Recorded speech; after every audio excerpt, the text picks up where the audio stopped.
Corona মহামারীর সময় সামনে থেকে অসহায় মানুষদের করুণ ছবি দেখে তাদের পাশে দাঁড়াবার কথা ভেবেছিলেন হাওড়ার ধুলাগড়ের অরুণ মণ্ডল, শুভঙ্কর সর্দার, অরিন্দম ঢালি। এরা প্রত্যেকেই কিন্তু দিনমজুর, কিন্তু তার মাঝেও মানুষের সেবায় নিজেদের নিয়োজিত করেছে তারা। আর সেখান থেকেই অসহায় মানুষের পাশে রয়েছে তারা।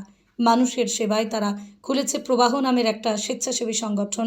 আর সেই স্বেচ্ছাসেবী প্রবাহের সদস্যরা কখনো প্রত্যন্ত গ্রামের অসহায় ছাত্রছাত্রীদের হাতে তারা তুলে দেয় শিক্ষা সামগ্রী, কখনো আবার পুরুলিয়ার বাঘমুন্ডির প্রত্যন্ত মানুষের হাতে তুলে দেয় শীতবস্ত্র।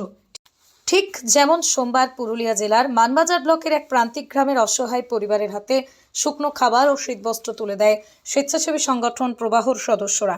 এই ভাবনাটা আমাদের 2020 সালে লকডাউনের সময় যেভাবে হাহাকার উঠেছিল, সেই সময় আমরা কয়েকজন বন্ধুরা মিলে সেটা পুরো নিজে থেকে, মানুষরা খেতে পাচ্ছে না, কিভাবে তাদের চলছে এবং তাদের ওই যে অসময়ে সাহায্য করার একটা ভাবনা চিন্তা আমরা চেষ্টা করেছিলাম যে আমাদের যতটা কাজ করি, আমরাও দিনমজুর, আমরা কাজ করি যতটা নিজেদের থেকে বাঁচিয়ে তাদেরকে দিতে পারি তখন চেষ্টা করেছিলাম, পেরেছিলাম।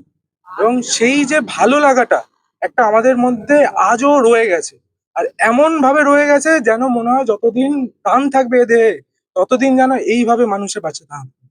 দেখুন, আমরা শুধু পুরুলিয়া তা না, কোভিড এর সময় তো আমরা এলাকা থেকে বাইরে যেতে পারিনি।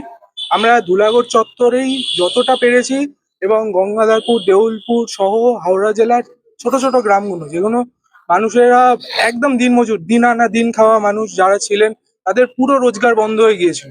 সেই সব মানুষদের আমাদের যতটা সামর্থ্য ছিল আমরা চেষ্টা করেছি। আর এই শীতবস্ত্রটা হচ্ছে 2021 থেকে, 2020-তে আমরা কেউ বেরোতে পারিনি। 2021 থেকে পুরুলিয়া, বাঁকুড়া, ঝাড়গ্রাম, সুন্দরবন এইসব অঞ্চলে যারা একদম দুস্থ মানুষ, তাদেরকে নিজেদের তরফ থেকে যতটা পারি ততটা সাহায্য করি। আহ শুধু যদি আজকে বলেন, আজকের ডেটে টোটাল 250 জন পরিবারের কাছে। মানবাজার, পুরুলিয়া মানবাজার সংলগ্ন যে গ্রামটি রয়েছে ওনার ওখানে। আর আরেকটা গ্রাম আছে পান্ডুয়া, মানে মানবাজার আর পান্ডুয়া দুটো জায়গায়। বর্তমানে আমাদের প্রায় 80 থেকে 90 জন সদস্য আছে। আমার নাম সৌমেন দাস।